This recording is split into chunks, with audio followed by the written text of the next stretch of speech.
The first thing we wanted to talk about is a bit of a controversy that's happening with Perplexity.ai and the robots exclusion protocol. So just a bit of background for folks. So first of all, Perplexity.ai is a company we've talked about before on this show. They're basically building an AI search engine. So it's actually fantastic. I've used it. I think it works really incredibly well. And a lot of the times when you want to use Google, you now use Perplexity.ai instead, and you get just the answer to the question that you want. Now, the controversy is they've been accused of ignoring the robots exclusion protocol. Some people might know it as robots.txt. And this is a very old convention on the internet that goes back to the early days of search engines, where if you have content on your website that you do not want to appear in a search engine, there's just a very simple protocol where you have a file called robots.txt. And if someone is crawling your website and they see that, it will tell them what they're allowed to crawl, what they're not allowed to crawl. The convention has always been that that has been honored. And to me, that's a really amazing sort of early internet, idealistic Web 1.0 kind of technology, which is there is no law, there is no regulation behind this. It was a convention that everyone agreed to allow search engines to continue to operate and allow people to put content on there that they did not want to be searched. And it just kind of worked and everyone got along with it. Perplexity AI, again, it's an accusation at this point. They're being investigated by Amazon, I believe, because Amazon does some of their hosting, for not honoring robots.txt. So basically scraping everything that they can get their hands on in order to train their model, in order to provide the ground truth. I think it's a really interesting moment. AI is so hungry for data. It's not surprising to me that this is the moment where people's ethical guardrails around REP, the Robots Exclusion Protocol, might be falling down. But interested in both your thoughts on this. Well, let me say up front, I'm biased. I'm a shareholder in Perplexity and an advisor to them. So everyone should sort of understand that.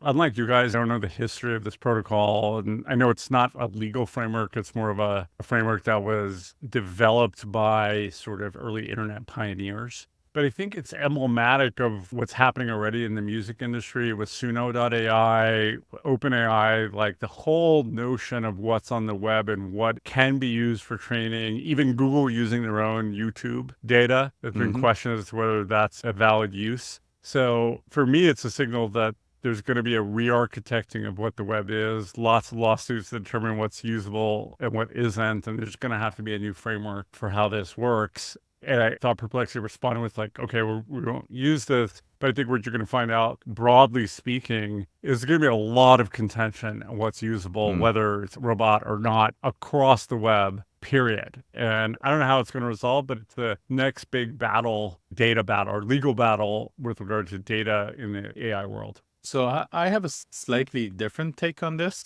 I hope it's not going to be the battle. I hope it's going to be a new mental framework, because that's what robot.txt basically was. It was, hey, we're going to index your content. We're going to show it on a search engine. And you can easily, through a standard format that everybody agreed with, no laws. They agreed together to say, hey, if you put your robots.txt, all the search engines will respect that and not index you. So it's time for us to reinvent the robots.txt. Because to Emil's point, it's not just websites now. It's your videos. It's your images on Facebook and on Google Photos. The sounds that you're making on your phone could be indexed, right? There's so much data, and we need to define a way to what is searchable and what is not searchable and define ownership. Where I differ from Anil is, I hope it's not going to be a war. I hope it's going to be a mutual understanding. I hope that somebody will play the responsible adult and say, hey, this is the standard that we all need to adhere. If Perplexity does that, that's amazing.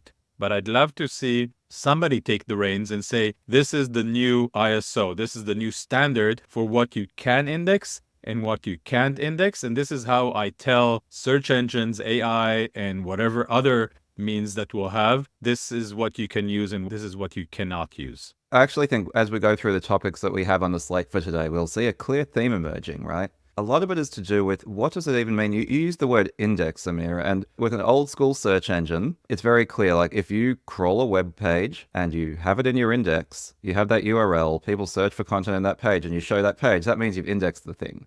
AI just sort of throws it into the mix. It learns it. It creates a kind of a derivative work. And you mentioned music. I was listening to another podcast where the head of the Recording Industry Association of America was talking, because they are suing a bunch of AI music generating companies.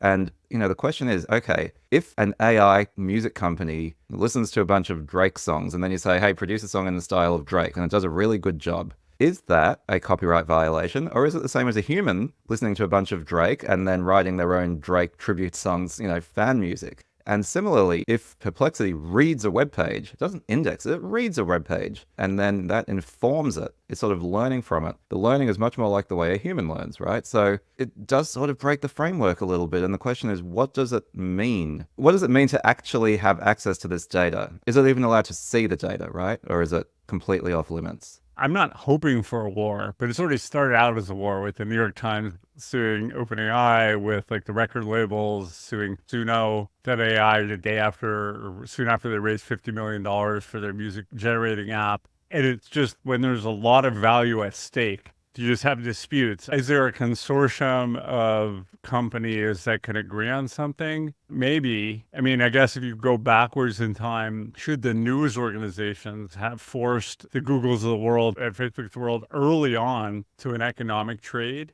Yeah, probably in retrospect, they should have, instead of fighting them so hard. Should the record labels have fought Spotify so hard? Probably not. They probably should have agreed something earlier, but, race against death of a company, it's hard to know how these things turn out. But you're totally right, Yaniv, that the whole construct is different, because the learning of something is what humans do. Like, we see things and then we form a comprehensive opinion based on a little bit of how do you attribute that? Like, people may not like machines doing that and then doing it for a profit that the originator doesn't sort of share in, but then how do you measure that? I don't know.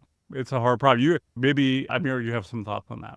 I'm worried that the regulator will kick in, and we'll talk about that later on in the podcast. I think the regulator is so ill-prepared to deal with this. I think that if they regulate this, they will do the wrong thing. And I agree, learning is important, and I think this is more like learning, but this is learning to the extreme where I see you, Yaniv, and I see 2 podcasts that you created, and now I can create any type of podcast. So it's learning and the ability to mimic and to be in your shape, in your form, in your voice, and say something that you might not agree to. So it's also like the IP, and what does learning mean in a world where I can learn to be you exactly? So there's a company I invested in called Clarity, and their job is to discern between AI-generated content and human-generated content.